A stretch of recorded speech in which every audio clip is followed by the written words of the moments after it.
এই মুহূর্তে বর্তমানে ইন্টেরিম এবং আওয়ামী লীগের মধ্যে অনেকটা সাপ নেউলের যুদ্ধ চলছে। অন্যান্য রাজনৈতিক দলগুলো, বিশেষ করে এনসিপি, গণ অধিকার পরিষদ বা আরো রাজনৈতিক দলগুলো, জামাত ইসলাম সহ যারাই আছেন, তারা কোনোভাবেই 0.1% আওয়ামী লীগের পুনর্বাসন অথবা আওয়ামী লীগ রাজপথে শক্তিশালী হোক এটা কিন্তু জীবনেও চাইবে না বা চাচ্ছেও না। তাদের মধ্যে ভয় কাজ করতেছে। বিশেষ করে যুক্তরাজ্যের মতন একটা দেশে যখন মাহফুজের উপরে হামলা হলো, তার উপর না, মানে তার গাড়িতে ডিম মারলো বা তার সাথে একজন সতীর্থকে মারলো, তখন এই ভয়টা আরো কিন্তু বেড়ে গেছে।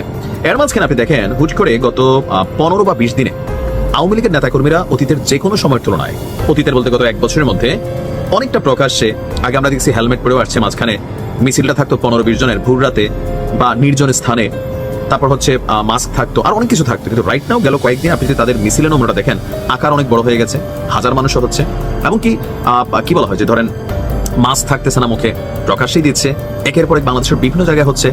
আর গতকালকে আমরা শিবিরের একটা ভিডিও দেখলাম যে জামাত ইসলামের একটা মিছিলের মধ্যে একটা ছেলে, সেখানে দাড়ি নাই, টুপি পাঞ্জাবি পরেই সে যা বলতেছে জয় বাংলার স্লোগান দিচ্ছে। তো সামহাও এতদিন আওয়ামী লীগ, যেমন আওয়ামী লীগের বলা হয়ে থাকে লুঙ্গির নিচে জামাত ছিল, এখন জামাতের লুঙ্গির নিচে কিন্তু আওয়ামী লীগ ঢুকছে, আর এটাতে ভয় তৈরি হচ্ছে।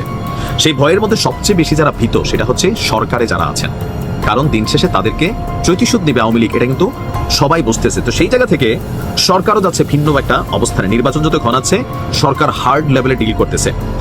এখন মিছিলের আগেই কখন কোথায় মিছিল হবে এই বিষয়গুলোতে গোয়েন্দা তথ্য, নজরদারি অনেক কিছু বাড়াচ্ছে। আবার অনেক এলাকায় স্থানীয় পুলিশ প্রশাসন আওয়ামী লীগের নেতাকর্মীদের বাসা ভাড়া দিতেও আপনার না দেওয়ার জন্য মাইকিং করতেছে। তো এর মাঝখানে এই যে একটা ভয় বা কি বলা হয় যে আগামীতে কি হবে, এই যে টেনশনগুলো কাজ করতেছে, এর মাঝখানে গোয়েন্দা নজরদারি হিউজ লেভেলে কিন্তু সরকার আপনার বাড়িয়েছে।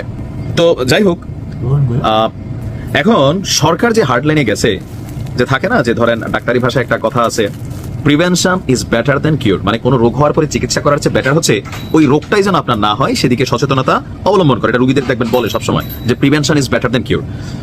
ইন্টারিম এই মুহূর্তে ওই prevention is better than cure এই ফিলোসফিটাতেই তারা কাজ করতেছে। গোয়েন্দা নজরদারি কোন লেভেলে বাড়ছে দেখেন। আপনি যে মিছিল করবেন, মিছিলের যে প্রাক আয়োজন বা একটা পটভূমি তৈরি করা, সেখান থেকেই টপাটপ ধরে গ্রেপ্তার করে নিয়ে আসতেছে। আমি দেখলাম যে গত 3 দিনে বাংলাদেশের বিভিন্ন জায়গায় আওয়ামী লীগের অনেক মিছিলের প্রস্তুতি হচ্ছিল।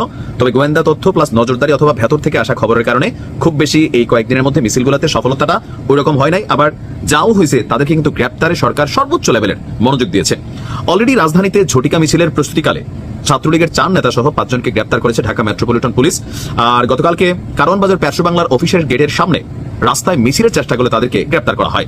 আবার এখানে গ্রেপ্তার হয়েছে কারা দেখেন, আওয়ামী লীগের এই মুহূর্তে যে কর্মপরিধি, সেই পটুয়াখালী জেলার বাউফল থানা ছাত্রলীগের কর্মী আবির হোসেন গ্রেপ্তার হয়েছে কোথায়, ঢাকায়। বাউফলের আরেক ইউনিয়ন ছাত্রলীগ কর্মী, তারপর মতিঝিল থানার কর্মী। আমরা যদি দেখি যে বাংলাদেশের বিভিন্ন জায়গা থেকে একটা টিম তৈরি করা আওয়ামী লীগ কিন্তু মিছিলগুলো দিচ্ছে।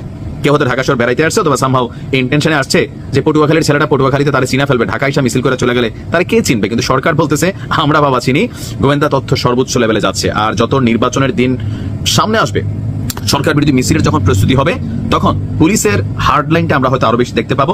পাশাপাশি রাজনৈতিক দল হিসাবে জামাতও কিছু কিছু জায়গায় এই মিছিলকে প্রতিহতের চেষ্টা করছে, আর বিএনপি তো আছেই, ধৈরা মাইরাটাইরে এই মুহূর্তে সোশ্যাল মিডিয়াতে ভাইরাল হওয়ার চেষ্টা করতেছে। তো সবকিছু মিলিয়ে পুলিশ বলছে বা সরকার বলছে যে আওয়ামী লীগের নেতাকর্মীদের বিভিন্ন মিছিল, এটার ব্যাপারে সরকার সর্বোচ্চ হার্ডলাইনে গেছে। যেখানে এই ধরনের অ্যাক্টিভিটিস দেখা যাবে, এই মুহূর্তে এটা রাষ্ট্র বিরোধী বা সরকার বিরোধী অ্যাক্টিভিটিস হিসাবে কাউন্ট করা হবে এবং এটার ব্যাপারে সর্বোচ্চ ব্যবস্থা নেওয়া হবে। জেল হতে পারে, পিটানো হতে পারে, অনেক কিছু হতে পারে। সো যারা এখন রাজনীতি, তো আমার কথা আপনার কথা চলবে না, রাজনৈতিক দলগুলো তারা তাদের কৌশল অবলম্বন করবে, সরকারকে ডিস্টার্বেন্স চেষ্টা করবে, যেমনটা আওয়ামী লীগ সরকারের পতন হয়েছিল। তো যার যার রাজনীতি শেষে করবে, বাট এই মুহূর্তে আওয়ামী লীগের ব্যাপারে সরকার খুবই হার্ড লাইনে যাচ্ছে, অলরেডি গেছেও। অনেকে বিভিন্ন জায়গায় বাড়িঘর থেকে কিন্তু তথ্য নিয়ে রাতের বেলা গ্রেপ্তারও করা হচ্ছে।